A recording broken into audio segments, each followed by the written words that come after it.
Cambiamos. Como no tiene la... Ajá. 3, 2. Ahí está. Ahí está.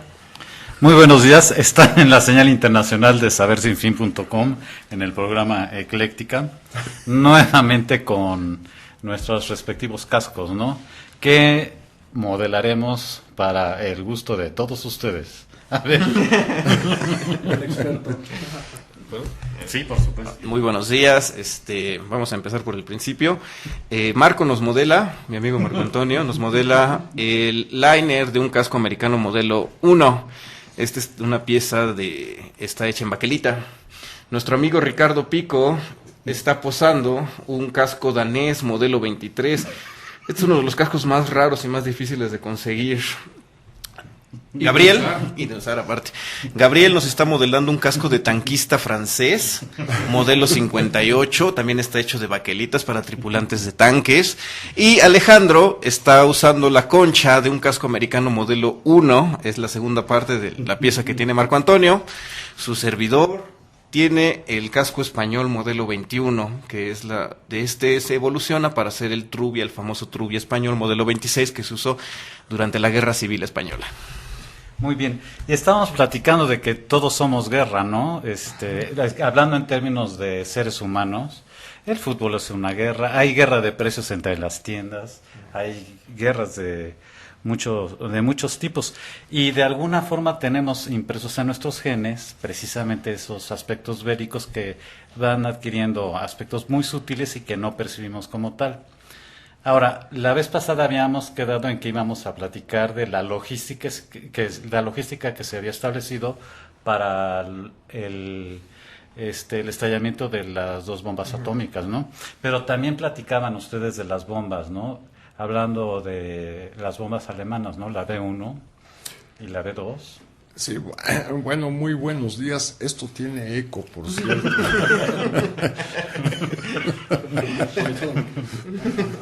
Muy buenos días, pues sí, otra vez ataviados debidamente para ambientar el programa. Y efectivamente había una lógica, de hecho siempre ha sido una lógica en la guerra, de que un ejército prepara tecnológicamente su estrategia de manera de acabar con el enemigo con el menor número de pérdidas posible.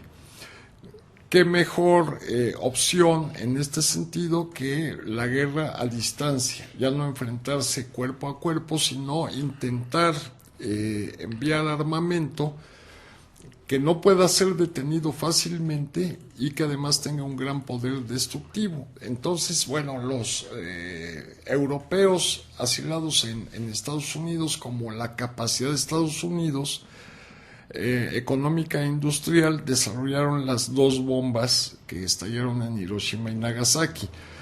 Pero por el otro lado, a partir de agosto de 1944, ya casi a punto de terminar la Segunda Guerra, los alemanes empiezan a lanzar una gran cantidad de bombas voladoras que pues simplemente caían sobre Londres, sobre Amberes, el puerto belga de Amberes, sobre Rotterdam en Holanda y algunas sobre París.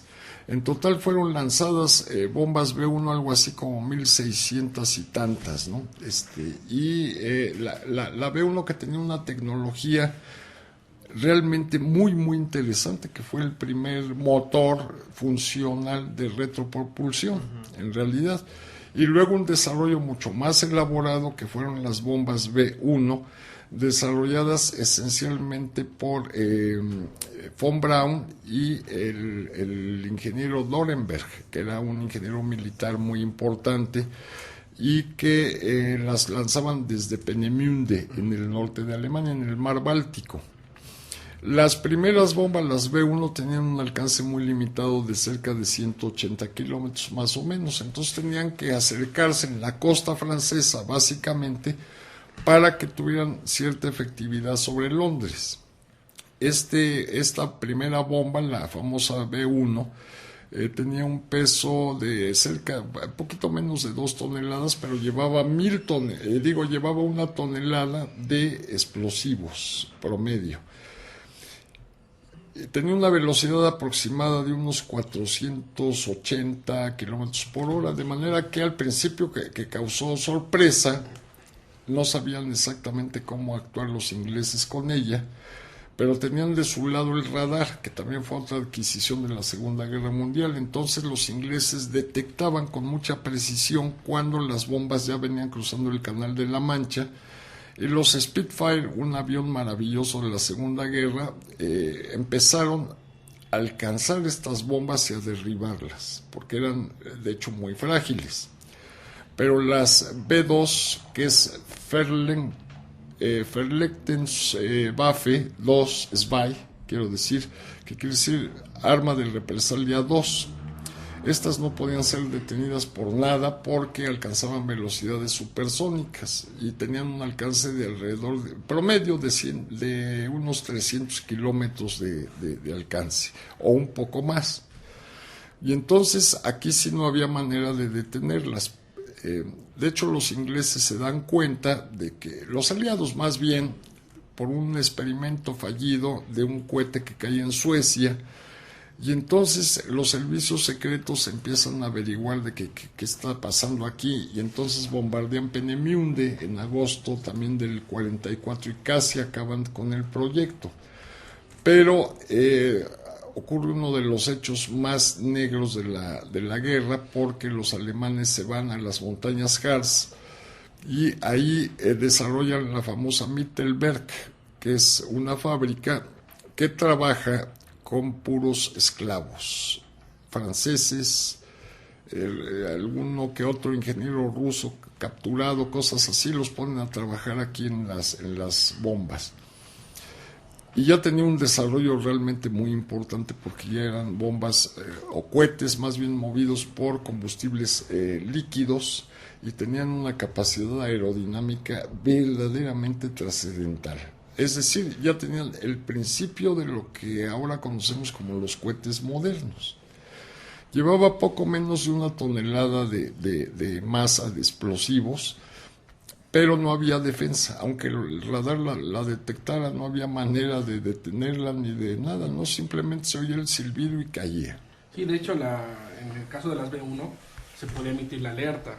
Los civiles podían irse a los búnkers a protegerse. En el caso de las B-2 era el terror, porque solamente las escuchaban a los últimos segundos del viaje, y nada más se escuchaba que llegaba y ¡pum! Adiós, y era mucho más potente. Entonces sí, las B-2 eran un arma de terror básicamente, realmente no eran tanto la destrucción, sino el terror psicológico que causaban a la población.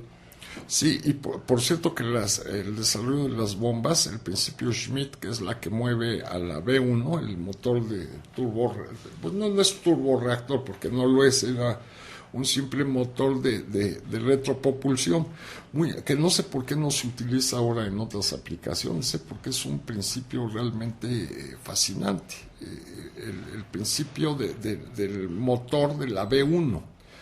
Y la B-2, pues bueno, ya tenía todos los elementos, un cohete que medía 12 metros de alto, por cierto, más o menos.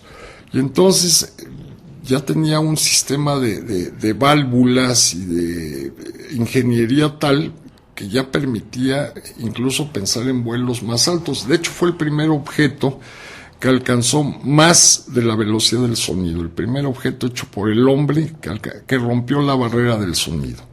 Fue una B-1 experimental. Y ya alcanzaban unos 180 kilómetros de altura.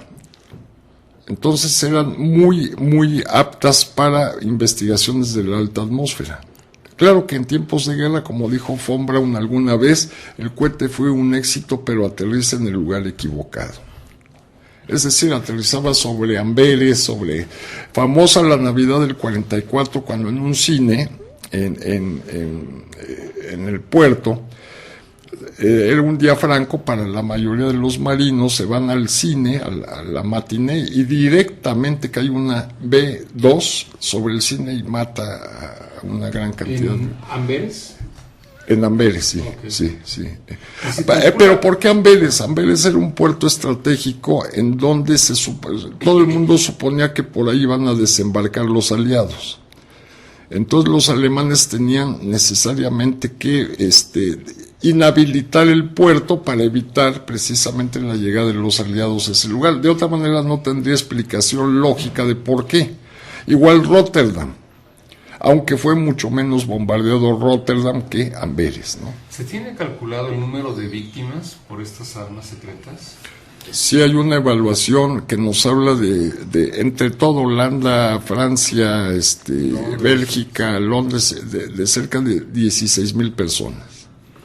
Es una de las estadísticas, porque hay varias, pero la que ahora recuerdo es esa, ¿no? Cuando buenos días a todos otra vez. Cuando comienzan los bombardeos con las bombas voladoras, las B-1, antes de la invasión de Normandía, los aliados, los aviones de reconocimiento se habían dado cuenta que en la costa francesa estaban las rampas de despegue de las bombas voladoras, sí. Y las veían y no sabían exactamente para qué eran, porque en las fotografías se ven así como que un triangulito, ¿no? Ya cuando empiezan a llover las bombas en Inglaterra, se dan cuenta de que son las plataformas de despegue para las B-1, y lo que hacen es bombardearlas. Entonces la contramedida que hacen los alemanes es que crean unas rampas que eran volantes, ellos les llamaban volantes, no era un camión, llegaban, disparaban y vámonos, se movían al siguiente, ¿no? Sí, sí. Entonces, sí, en un principio es un shock para los aliados, las bombas voladoras, pero hay videos muy interesantes a donde se ven que mencionabas como los Spitfires se acercaban a la bomba voladora y la derribaban porque en realidad eran lentas, volaban a 500 kilómetros por hora. Hay otro caso a donde lo que hacían eran que iban volando así uno junto al otro y con el ala le pegaba para que saliera de curso y se fuera para allá la bomba voladora, ¿no? También nos mencionabas que cuando bombardean Peenemünde, mueven las fábricas al campo de Dora. Ajá, exactamente, lo mueven a las montañas. Es que Dora era el campo de concentración.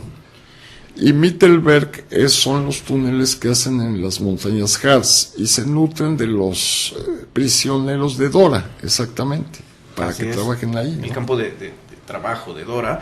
Hay un libro muy interesante que se llama El Capo. El Capo está escrito por un prisionero de guerra francés, era un francés que cayó prisionero durante 1940, y él nos relata, él estaba en Dora, ¿no? Y nos platica muy vívidamente cómo era aparte de que era un campo de trabajo, no era de exterminio, era un campo de trabajo, cómo todos los prisioneros eran de un ineptos y saboteaban todas las bombas, ¿no? Lo que hacían es que, decía él, que agarraba, se ponía su llave de tuerca así aquí en la bolsa y se iba a caminar, y lo único que hacía era caminar, y como todo él parecía que estaba haciendo algo y se veía muy seguro de sí mismo, ni los capos, ni los guardianes, ni nadie le decía nada, ¿no?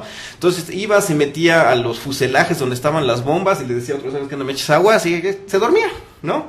Pero que cuando les caían, él hablaba de un capo que le decían el Gran George, cuando les caían los molían a palos, ¿no? A palos cuando te caían que estabas haciendo algo. Termina la historia cuando liberan el campo, llegan los aliados, y vuelan, ves que, vuelan los grandes de los galerones y quedan bajo tierra, ahí es donde fabricaban las bombas voladoras, las B-2, y él habla de la incompetencia que era a propósito, y que por eso muchas de las bombas fallaban, ¿no? Hay infinidad de películas donde se ve cómo va a despegar y ¡fum! Vuelan ahí como muchas cosas, ¿no? Sí. Yo creo que aquí fue un error de los alemanes confiar ese tipo de trabajo tan delicado a gente que sabes que pues va a hacerlo a propósito, lo va a romper o le va a hacer algo, ¿no? Sí. Así es, y bueno, ya después Adolfo Hitler estaba obsesionado con la idea del bombardeo, ¿no? Y de bombardear y las represalias, y bombardear y represalias. De hecho, les estaba enseñando la B-3, ¿no? Exactamente, la que se supone que ibas a llegar hasta Nueva York. Era la idea de que la bomba voladora, la B-3, llegara a Nueva York, y que de ahí salen los proyectos para después hacer los Titanes, y que los Titanes se convierten en los cohetes que llegan a la Luna. Los Titanes, los misiles balísticos intercontinentales, que también los diseñó Werner von Braun. Entonces, bueno, ya lo que iba es que Adolfo Hitler estaba obsesionado siempre con la idea de bombardear y de bombardear y bombardear, y desperdiciaron muchísimos recursos, que Adolf Galland en su libro nos dice que todos esos recursos se hubieran enfocado para desarrollar completamente el Messerschmitt, el 262. Y cuando Adolfo Hitler ve el Messerschmitt 262, lo primero que piensa es, hay que ponerle bombas, ¿no? Y por eso se retrasa y pierden muchísimo tiempo. Lo que mencionabas, Ignacio, que estaba siendo muy efectiva la guerra de los submarinos, que no se le pone énfasis a los nuevos modelos que ya debían haber estado creando el terror en los convoyes que iban por el Báltico, por el Mar del Norte, por el Atlántico, por favor, que eso hubiera sido una cuestión que hubiera paralizado prácticamente la defensa de los británicos. Así es, cuando los alemanes logran poner en táctica, hacen buen uso de la táctica esta de la manada de lobos, acababan con los convoyes. Hay uno que es muy famoso, que es el PQ-17, que era un convoy de 50 barcos que iban hacia Murmansk, hay un puerto en Rusia, y entonces se forma la manada, y creo que de los 50 los alemanes logran hundir 30 naves. ¿Eran los Liberty Ships? Eran Liberty, eran de todos. Entonces cuando empiezan los ataques, lo que hace el comandante del convoy es desmanden el convoy, y esa fue la peor tontería que hizo, porque entonces los submarinos se dedican a cazar uno por uno cada una de las naves que se desbandaron. Este caso termina en que los soviéticos ven que le estaban mandando esto del préstamo y arriendo, y le estaban suministrando armas, uniformes y tanques y todo eso. Los soviéticos piensan o acusan a los aliados de que adrede mandaron a este convoy para que se hundiera. Y entonces crea unas tensiones bien gruesas en lo que se refería a su trato. Claro que le estaban regalando las armas, se quejan de que hundieron la mitad de las naves, ¿no? Sí, desgraciadamente David Cronos, a quien saludo muy afectuosamente, nos está marcando un tiempo para regresar en un momento.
Cargueros en el puerto alemán, era un puerto alemán, no me acuerdo. Ya, a ver, regresamos.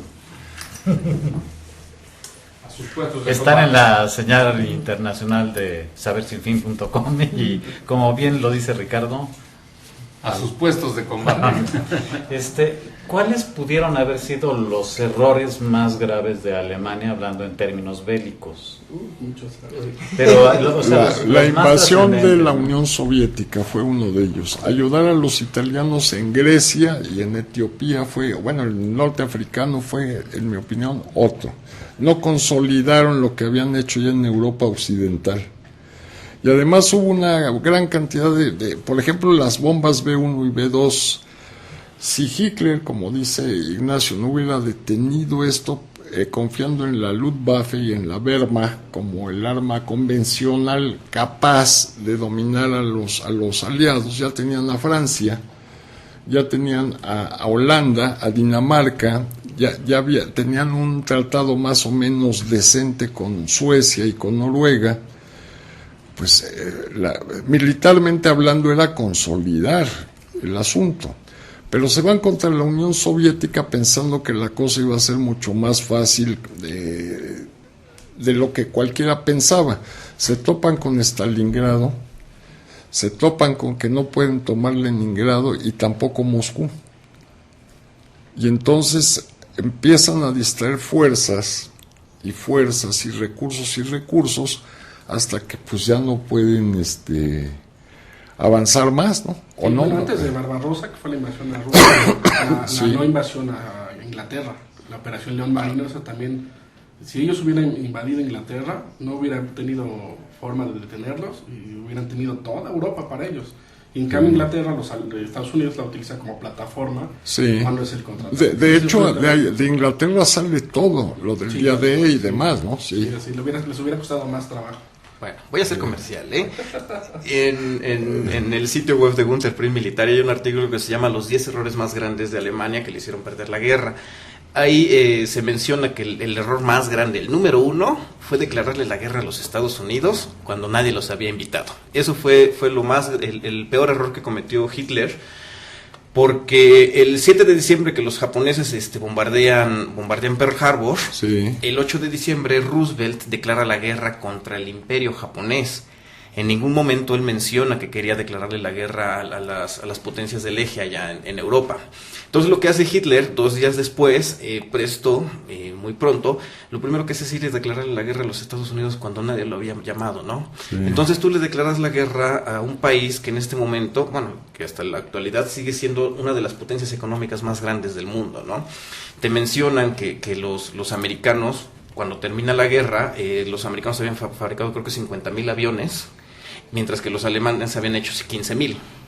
Y entonces esta potencia económica es la que básicamente aplasta a los americanos, ¿no? A los alemanes, porque los americanos les suministran armas a todos, ¿no? Con esto del préstamo y arriendo, Sí. que de hecho antes de que estallara la guerra, pues ellos ya le estaban le suministran 50 destructores al Reino Unido, cuando ya estaban a punto de asfixiar la fuerza de submarinos al Reino Unido, los americanos les venden según 50 destructores de chatarra, y ahí es cuando empiezan a desarmar la flota del Pacífico, ¿no? Les mandan destructores, les quitan aviones, les quitan fusiles, les quitan un montón de cosas que se las mandan al Reino Unido, y ya, bueno, eso es en lo que se refiere a que ellos lo catalogan como el error más grande de Hitler. Ya después nos podemos ir al frente, que es, por ejemplo, haberles perdonado la vida a los franceses, a los ingleses y a los franceses en Dunkerque. Cuando comienza la invasión a Francia, rodean a las tropas en Dunkerque, que es un puerto, Sí, sí. y en vez de aplastarlos, lo que hacen es perdonarles la vida, ¿no? Dejan a todos los Panzer ahí, viendo cómo comienza la operación Dínamo, y los británicos evacúan a una cantidad importante, más de 300,000 hombres los evacúan, ¿no? Todavía cuando Hitler pensaba que los ingleses iban a ser amiguitos y los iban a apoyar, ¿no? Exacto. Por eso es que también Hitler toma la decisión de perdonarlos para que no hubiera problemas. Ignacio, ¿es cierto esto que se menciona en alguna película, que inclusive gente civil, pescadores y otro Sí. tipo de gente se unieron a esta operación para rescatar a las tropas? Los yates de los millonarios agarraban su yate, se pusieron su trajecito de marino y se fueron a salvar soldados, ¿no? Ya eventualmente cuando los alemanes ven que ya está avanzando la operación de rescate, empiezan a bombardear con los Stukas y con los cazas y a ametrallar las playas y todo, pero no autorizan a que las tropas de tierra sean las que bombardeen, ¿no? Entonces se salvan 300,000 hombres. Hay una publicación a donde dicen que hasta fue un favor para los mismos británicos que hayan perdido todo ese equipo, porque los obliga a los británicos a fabricar un nuevo equipo, ¿no? Ahí es cuando sale el Matilda, hacen nuevos cañones, hacen nuevas ametralladoras, hacen todo moderno, porque todo se perdió en las playas allá de Dunkerque, ¿no? Sí, entre otros el Spitfire, que fue el héroe de la batalla de Inglaterra, ¿no? Y el Hurricane también era, aunque ya era un avión viejo, también era un avión muy, muy importante. Ya después de lo de Dunkerque, ¿qué sigue? No llevar a cabo la operación León Marino. Sí, la invasión a Inglaterra. Así es. Hay un libro también muy interesante que se llama Invasión, un libro viejo, ya no creo que se pueda conseguir, a donde te relatan qué hubiera pasado si los alemanes hubieran desembarcado allá en Inglaterra, y te dicen que como los británicos perdieron todo su equipo pesado en las playas de Dunkerque, si se hubieran aventado inmediatamente después de haber vencido a Francia, les hubieran ganado en alrededor de 20 días. Porque los británicos no tenían equipo pesado, no tenían tanques. Los británicos nunca han tenido un ejército fuerte, siempre ha sido su marina, los barcos han sido su más fuerte. Sí. Pero sin embargo quiero que pensemos, bueno, en lo que piensan todos estos teóricos de las cuestiones de la guerra y cómo se dan, donde hay territorios montañosos, siempre es posible hacer una resistencia. Por ejemplo, Inglaterra es un terreno plano, pero tenemos Gales, y Gales es un terreno montañoso. Entonces, Escocia, con los montes grampianos, hubiera sido posible hacer focos de resistencia y dar oportunidad a que alguien hiciera algo más. Vaya, no iba a ser tan sencillo tomar Inglaterra, ¿no? Es posible, pero pues esas ya son conjeturas. Son conjeturas, pero nunca olviden que en los terrenos montañosos siempre va a haber una resistencia feroz. ¿Por qué creen que nadie se mete con Suiza? Es un suicidio. Pero tácticamente yo te diría, ok, es una zona montañosa, pero es una isla. Entonces, pues con que cercara yo por mar la zona e ir avanzando sistemáticamente. O sea, era cuestión de tiempo. Si fuera terreno abierto, otra cosa sería como Afganistán, por ejemplo, ¿no? Pero en una isla la táctica sería... ¿Cómo la socorres? Relativamente más sencilla.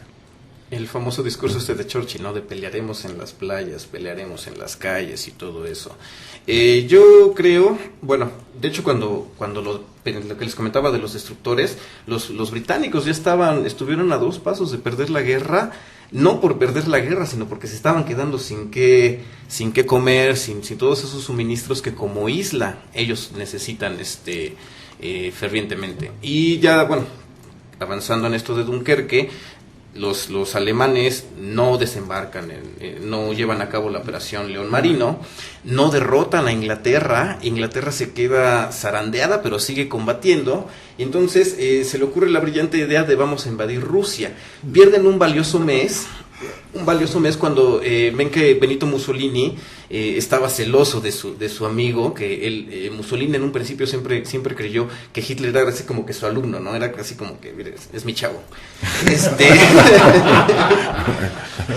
Y cuando ve que está celoso de esto, él decide invadir Albania y Yugoslavia con las tropas italianas, que los británicos se les enfrentan a los italianos y les dan una mega zarandeada. Entonces, cuando Hitler ya estaba a 2 pasos de invadir la Unión Soviética, desvía a gran parte de sus fuerzas para derrotar a los británicos y sacarlos de Yugoslavia y de Grecia, y después viene el salto en Creta, ¿no? Viene el salto en Creta, que ahí es a donde es el canto de cisnes de los paracaidistas alemanes. Sí logran su objetivo, pero pierden a una cantidad obscena de hombres y de aparatos, para que pierdan un valioso mes, y ahora sí, el 21 de junio del 41, ya se lanzan hacia la Unión Soviética, ¿no? Ese fue un ataque inmenso, 3 millones de hombres alemanes para invadir la Unión Soviética, con 3 objetivos, que el primero era tomar Leningrado, el segundo era tomar Moscú, y el tercero era tomar los campos petrolíferos del Cáucaso, que de los 3, ninguno hace, ¿no? Llegan a Leningrado, estas memorias de cuando llegan a Leningrado y sitian la ciudad y la gente se muere de hambre, se mueren creo que 1 millón de personas en el primer invierno. Es muy conocido, ¿no? Que decían que quitaban los muebles y la cola, el pegamento lo hacían con las tripas de los gatos. Entonces ponían a hervir la tela para que después se pudieran tomar eso. Y así... Bueno, hubo casos de canibalismo, porque pues había unos muy sonrosados, ¿no? Y ahora que todo el mundo famélico, giotoso, y algunos bien, ¿no? Te invito a mi casa y hacían albondiguitas. ¿Y de dónde las sacaste? Tú no preguntes, cómetelas. Pues sí, pero fue una resistencia heroica, y para colmo de males, creo que al tercer día, la artillería alemana da en el blanco del almacén de trigo de la ciudad, y 3 años resistieron el sitio. Y solo por el lago Ladoga, una parte al noroeste, bastimentos que podían haber llegado de Suecia y de Finlandia, solamente en invierno, y eso relativamente porque los alemanes bombardeaban el hielo, lo reblandecían y ya no podían cruzar, así que fue una resistencia impresionante, tal vez uno de los sitios más sangrientos y heroicos, ¿no? Hay un caso, por ejemplo, de el ingenio, ¿no? ponían pedazos de botellas en la calle, así, más o menos formaditos, ¿no? Y ponían en alemán, cuidado, campo minado. Y entonces venía el tanquero, veía el letrero y veía las cabecitas de botellas, ¿no? De vidrio. Y pues ya no entraba, porque qué tal si es cierto, ¿no? Se regresaba y lo estaban esperando con cualquier cosa que pudieran tener a la mano para detener al famoso tanque. Y no, tomaron la ciudad, ¿no? Niños que se acercaban al tanque, pero cargados de bombas, así como los palestinos actualmente, y bolas, man. Entrenaron a los perros para que no le tuvieran miedo a los tractores. Bueno, los entrenaban con tractores y les enseñaban que abajo de las orugas de los tractores había comida, así que los dejaban sin comer un buen rato y después les ponían ahí, y una vez que perdían el miedo a acercarse a los tractores, prendían el motor y ya después les amarraban aquí en el torso una mina antitanque, y llegaban al frente y soltaban a los perros, ¿no? Entonces venía el ataque de los Panzers. Hay una historia muy famosa de esa, lo consideran uno de los grandes fracasos de las armas, porque el problema que no tomaron en cuenta los rusos es que los tanques alemanes funcionaban con gasolina y los tanques rusos funcionaban con diésel, entonces olían distinto. Soltaban a los perros hambrientos, corrían hacia los tanques alemanes y se acercaban y decían, pues esto no huele a tanque, ¿no? Y se regresaban y se metían debajo de los tanques rusos, porque eso sí olían a lo que les había enseñado, y volaban los tanques rusos. Sí. Pequeño detalle que olvidaron. No, pero de hecho hubo hasta no me acuerdo si en Stalingrado o en Leningrado hubo enfrentamientos de francotiradores.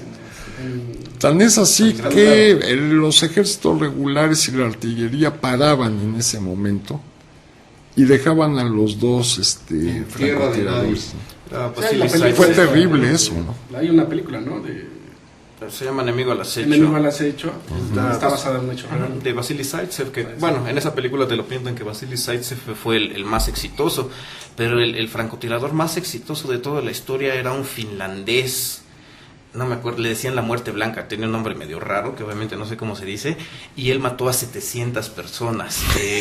De hecho, en uno de los tantos combates le dan un balazo en el rostro y queda desfigurado, queda así horrible el hombre, y entonces se ponía una máscara y se recupera, se pone una máscara y regresa al frente. Él terminó con 700, y la francotiradora más exitosa de Rusia era una mujer que fue la más exitosa. De hecho vino aquí allá a Estados Unidos por ahí del 42, algo así, y a platicarles, ¿no? Para motivarlos a que se unieran. Fue antes de que declararan la guerra los americanos, y es muy conocido ese hecho cuando estaba en una reunión de esas hablando con el pueblo americano, y les decía: yo ya maté a más de 200 fascistas, ¿y ustedes qué están haciendo? Entonces el cara dice que qué mal feo.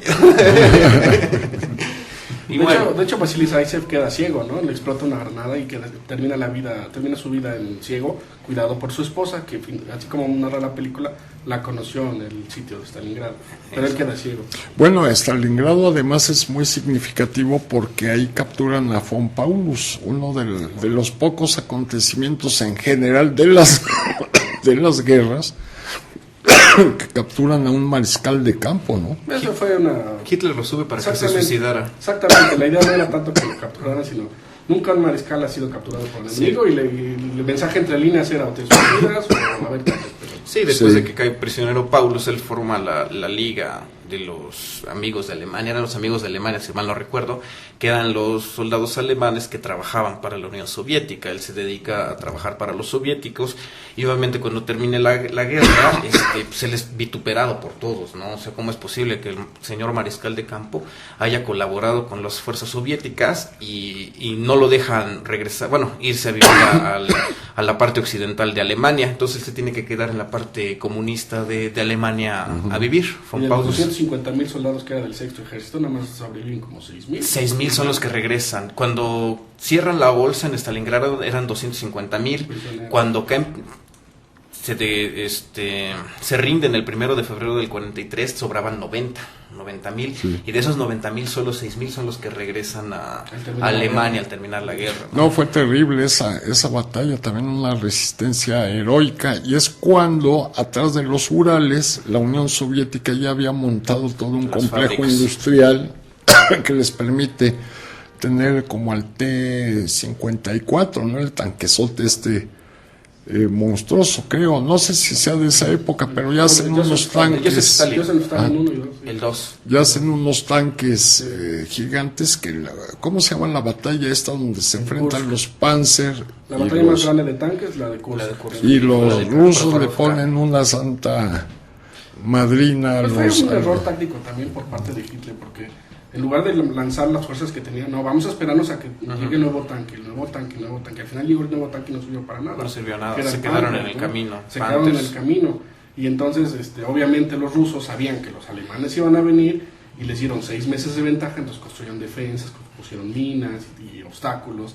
Entonces cuando empieza la guerra, pues realmente ya la tenía perdida Hitler, porque los rusos estaban con antelación ya esperándolo. Pero en Kursk todavía no habían Joseph Stalins, ¿no? Todavía eran el T-34 el 85, fue cuando se estaba estrenando.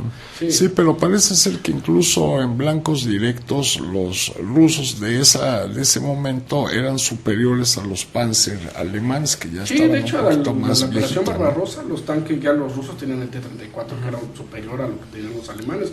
Hay una reunión muy famosa donde llegaron antes de declarar la guerra, cuando todavía eran amiguitos, llegaron los rusos a visitar a los alemanes, y los alemanes muy orgullosamente, mira, este es mi Panzer 1, este es el Panzer 2, y este es mi más nuevo invento, el Panzer 3, y los rusos se quedan, esto es lo más nuevo que tienes, esto ya es obsoleto, pero los rusos inteligentemente no les enseñan el T-34, y el T-34 lo guardan y dejan pura basura, puros tanques de 26, 25, pura basurita que tenían, y los dejan venirse a los alemanes. Y de repente la sorpresa cuando sale T-34, los rusos no sabían qué hacer, los alemanes muy conocido ese hecho, ¿no? De cuando recién la invasión, la Operación Barbarossa, que había un KB-2, el KB-2 era un monstruo con un cañón naval de 152 milímetros y se queda en un cruce de caminos, y entonces llegan los alemanes y les disparan con los Panzer 3, con los Panzer 4 de cañón corto, utilizan los cañones de 37, con todo le disparan. Creo que cuando se termina la batalla tenía 200 impactos de cañón el KB-1 y no lo pudieron destruir. Al final lo que hacen es que le ponen una carga explosiva dentro del cañón, se acercan infantería, le meten una carga explosiva dentro del cañón y tampoco se destruye. Ahí es cuando llegan el cañón de 88 milímetros y después de 4 o 5 disparos es como por fin logran destruir el KB-2. Y hay muchas fotografías de ese, ¿no? Está todo, parece queso gruyere, pero en realidad el blindaje jamás lo perforaron. Sí. Y ese fue un shock. Llegan los tanques, ellos, el Panzerwaffe sintiéndose que son los más superiores y se dan cuenta que sus cañones no sirven para perforar, ¿no? Sí. Y aunque el T-34 no tenía un blindaje muy grueso, al estar inclinado lo hacía que fuera exactamente las capacidades balísticas y pues se la pierden. Ahí es cuando usan los cañones de 88 milímetros, los antiaéreos de 88, los empiezan a usar para disparar contra los tanques, ¿no? Y ya de ahí viene la carrera armamentista para desarrollar el cañón de 75 más largo, luego viene el 88 y así sucesivamente. Que por cierto, cuando los soviéticos, el ejército rojo empieza a avanzar hacia occidente, empiezan a utilizar los cohetes tácticos, los Katyusha, que eran cohetes relativamente pequeños que hacían el equivalente a los morteros, no más que en escalas bestias, ¿no? O sea, cada camión llevaba no sé cuántos cohetes, creo que 60. Y no había tampoco defensa contra eso, ¿no? Una lluvia de cohetes, porque tiraban varios camiones al mismo tiempo, cargaban y otra vez, ¿no? Y entonces era un bombardeo que pues, no tenías ni dónde meterte, ¿no? Tengo entendido que eran peores los Nebelwerfer, los alemanes. O sea, en lo que a potencia de fuego se refiere, eran mucho peores que un Katyushka, porque llevaban más explosivo y eran más destructivos. Pero habían 100 Katyushkas y un Nebelwerfer. Entonces, eso fue lo que básicamente también acabó a los alemanes, ¿no? A pesar de que en los primeros años de guerra, bueno, en el primer año creo que pierden a 5 millones de soldados rusos, pues ellos se pueden recuperar, se llevan las fábricas a más allá de los Urales. Los alemanes no tenían un bombardero que llegara tan lejos, ellos siempre se quedaban con el bombardero medio, el bimotor, tenían el Focke-Wulf, el 200, pero que en realidad era un avión de pasajeros. El famoso Cóndor. El Cóndor. Bueno, tenían también al Heinkel el 111, ¿no? Que era un bombardero ligero. Era obsoleto para esa época y además era mediano, no llevaba mucha carga. Sí, y era bimotor, ¿no? O sea, aquí es compararlo, ¿no? Las fortalezas voladoras, las B-17 que volaban a 3.000 millas, el B-29 volaba a 4.000 millas y los alemanes no se quedaban más allá de 1.000.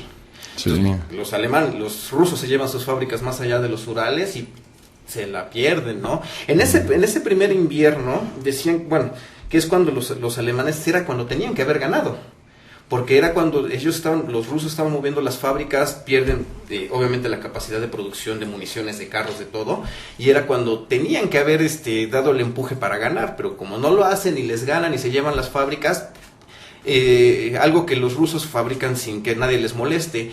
Y cuando empiezan los bombardeos a gran escala, cuando llegan los 1.000 bombarderos americanos o los 1.000 bombarderos británicos, pues acaban con la industria armamentista. Y sin embargo, Albert Speer, en un esfuerzo descomunal, logra que se produzcan más aviones durante el último año de guerra de lo que se habían producido en los 3 años anteriores. Sí, porque Albert Speer, que era el arquitecto de Hitler, a la vez es nombrado ministro de producción y empieza a darle mucha importancia al desarrollo de las B1 y de las B2, pero ya era demasiado tarde, ¿no?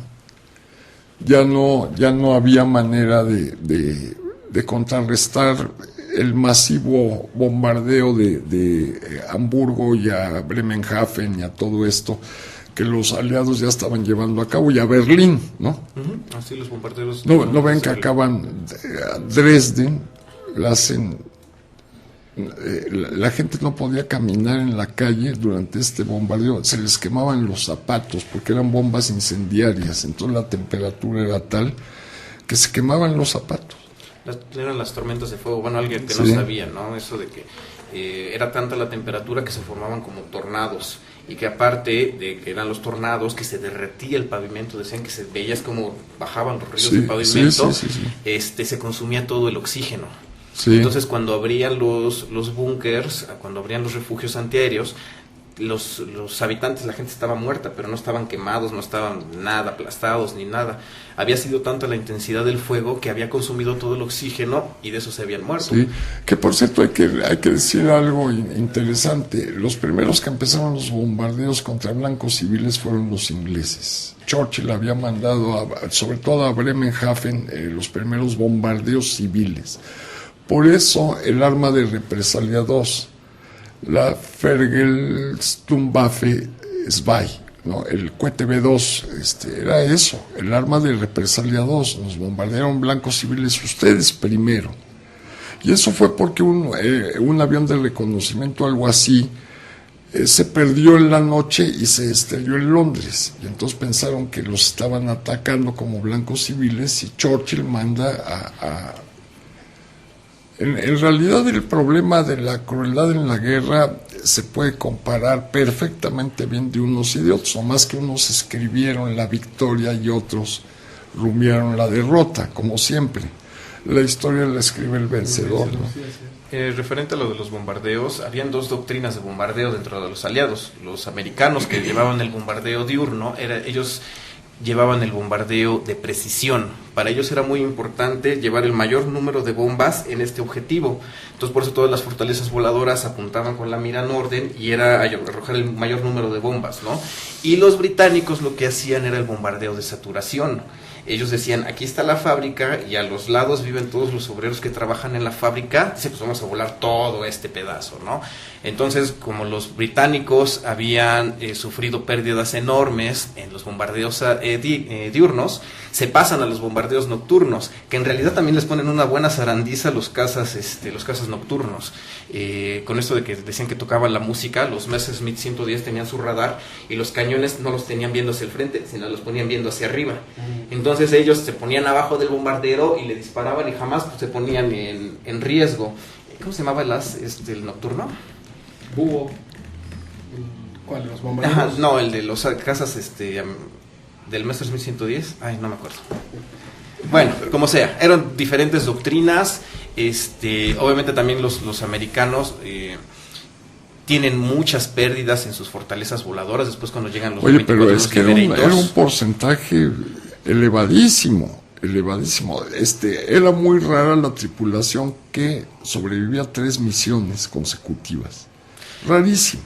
Al principio, porque bueno, conforme vas leyendo y te vas dando cuenta, una vez que obviamente la Fuerza Aérea Alemana empieza a perder a los pilotos más experimentados, empiezan a perder aviaciones, ya después ya tenías más posibilidades de brincarla, ¿no? Y ya básicamente las últimas misiones de bombardeo pues ya eran como paseo, decían que eran como paseo, ya nadie se les oponía, la artillería antiaérea ya tampoco hacía efecto. Sí, de hecho al principio también las B-7 volaban en una formación y sí, las pérdidas eran enormes. Y después crearon este sistema de cajones, en donde en diferentes niveles cada avión va protegiendo al de al lado, así sucesivamente, entonces ahí las pérdidas disminuyeron. Y cuando llegan los Mustangs, también ya cuando los Mustangs ya Sí, los podían no, escoltar claro, hasta todos, claro. ya era bien difícil para los alemanes. Hay un libro que se llama Haces de la Luftwaffe, a donde te relatan que solo los pilotos más experimentados eran los que llevaban el ataque frontal, Sí. porque era básicamente la única forma en la que podían tener una victoria, y atacaban de frente y pégale hasta donde llegues, ¿no? Sí. Porque si trataban de pegarle por los lados, o por arriba, por atrás, o por lo Sí, que sea, muerte por todos segura. lados era una cortina de fuego y se iban a tirar. Sí, ¿no? sí, pero sí, efectivamente, esperaban desde relativamente un poquito más alto y clavaban y a la cabina del piloto y a lo que se dejara era un ataque efectivamente de frente. El ataque de frente, después llegan los cohetes, el R4M, que ya los disparaban desde cierta distancia, también experimentaron con eso de bombardear las fortalezas, tiraban una bomba con tiempo para que explotara más o menos en medio de la formación, y también les funcionó 1 o 2 veces y de repente tendían a obsesionarse con cosas que te pegaban una vez, pensabas que siempre iban a ser un super éxito, y tantísimas cosas que hay, que también le salió mal, ¿no? Lo del concepto del Zerstorer, eran los cazas destructores. El Messerschmitt 110, que pensaban que como era un avión más grande y muy armado iba a funcionar, cuando los aviones más pequeños y mucho más rápidos los tumbaban como si fueran patos. Sí, sí, sí. Fue un fogonazo soviético.